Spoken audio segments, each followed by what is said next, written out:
So they're back on the practice field. Probably the news yesterday was Rodrigo is back. Sione Vaki is trending back. If nothing else, special team standouts, but also guys that can help them on the field, specifically Rodrigo. You know what's funny? I was thinking about Rodrigo today, and I haven't checked this, but let me just double check it. One of the things that I've always looked at when it comes to drafts, okay, is who are the guys that are finding starters in later rounds.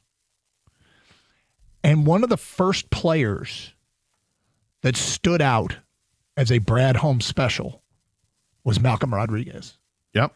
And I remember when he started to make an impact, and I believe that was a Hard Knocks year, right?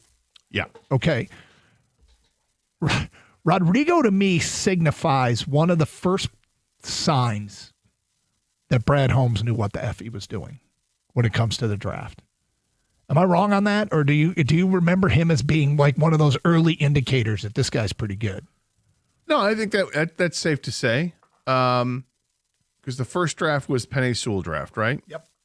And that was an incredible draft. It was. I think I've said this before. I think Penei Sewell fell in their lap. I wouldn't have surprised me if they went another route because it seemed like they really liked Kyle Pitts and Jamar Chase. I think didn't they try to? The rumor was they were trying to trade up for Jamar Chase. Yeah, something like that. It was either him or Pitts. I forget which one. And either way, Jamar Chase also would have been a good pick. Yeah, but I don't think the Lions would be where they're at if they didn't have Penei Sewell. Like if they had taken Jamar Chase instead of Penei Sewell, I don't think this team is where they're at.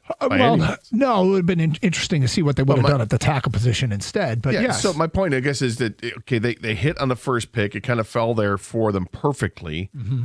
And I don't have do you have the draft in front of me? What they did the rest of it in the second round? Is that Unzarike in that second round, or is it? Give me a second here. The 2021 draft. It was Unzarike in the second, Aleem McNeil, and Afatu Melifonwu in the third. So Aleem McNeil. I know you're making a case for Rodriguez. Yes, but Aleem McNeil because they doubled down. I remember when they drafted the two defensive linemen, and I'm like, they doubled down on defensive tackles. Why? And in hindsight, it's like, okay, we love the potential of Unzarike, but we know he's got an injured back, right? Mm-hmm. We really like Aleem McNeil. We're not going to pass on that. We're kind of protecting our investment, or are they just populating the roster because they know they need defensive tackles? Whatever the reason, Aleem McNeil in the third round was a great pick. Yeah. And getting Rodriguez in the 6th round or 7th round, whatever it was. That was the next draft. They got Rodriguez in the 6th round, along with James Houston. So, yeah, I mean, there are little seeds that were dropped that they knew what they were doing. Even Melifonwu played a role in his team and got hurt and whatever. But the first draft, the 2 4th-round picks were Amon-Ra and Derek Barnes. Yeah.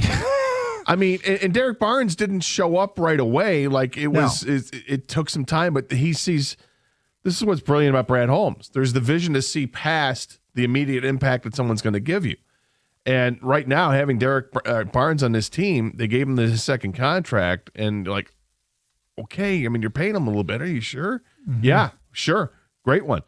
St. Brown, yeah, great pick. To start having a Hall of Fame start to his career. Penei Sewell, same thing. I mean, and to get Rodriguez, I feel like Rodriguez is built up more by the media because of Hard Knocks.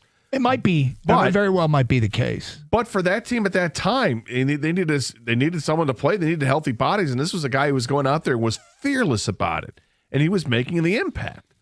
I think you have to be able to find and mine for those players later in the draft that are going to be on your roster.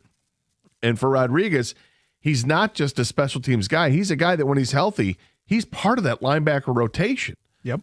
And he's been pretty good for this team. I think he is absolutely one of those probably 10 players that Brad Holmes has drafted in the 4th round or later that you're like, wow, okay. Yeah, and so I don't know if I don't know if I call it a special place in my heart for Malcolm Rodriguez. Maybe maybe there is. I'm not like smitten or anything, but no, we know who your heart belongs to, Doug. Yes. Another linebacker. The first round guy. But honestly, like that's a guy that could help this year. And Vaki could help this year. And Pascal, who's coming back, could help this year.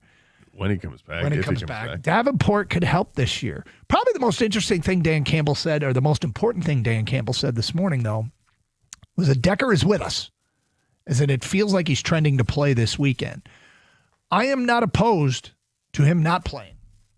I am not opposed to them deciding, we're gonna sit you out this week and just get you better, because as much every game's important in the NFL and you're trying to maximize your seed and maybe get that first round bye or whatever, or win the division and all that. And that seems exceedingly important. But if you're going to tell me they can be healthy and have to play in the first round, I'll take it.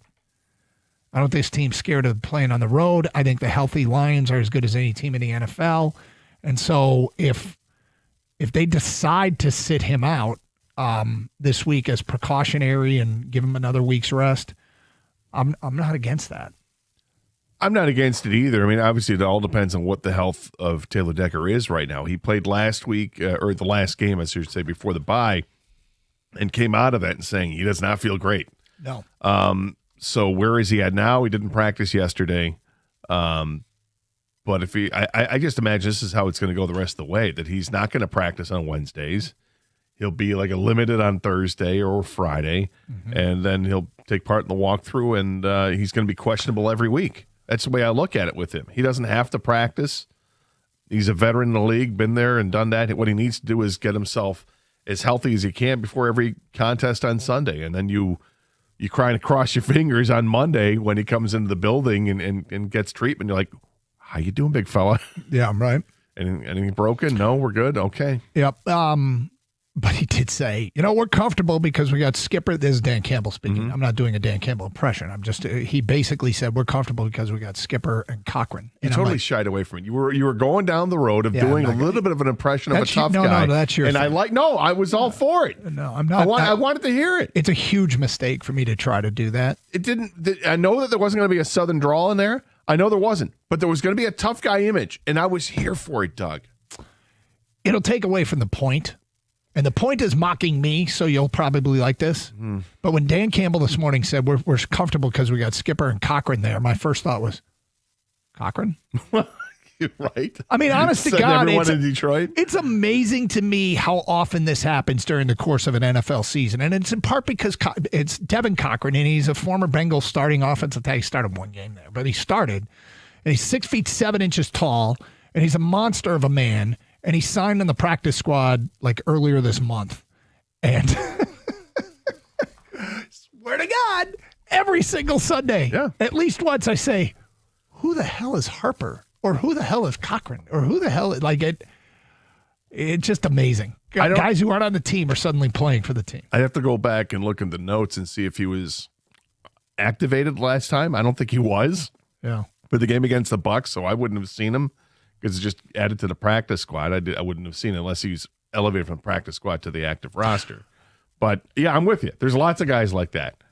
They let one go yesterday in Fuller. He gone. Yeah. Who? Fuller, defensive back who was here for a minute. Right? All right, Jared Goff. But don't forget them because they can come back. They might be back, moment. yeah. They could be making plays in a playoff game in a few months. Jared Goff, is there an effort to get the ball to J-Mo more? And we'll ask about last night's Halloween costume, et cetera, et cetera. Hear the Lions quarterback next. You're on 97.1.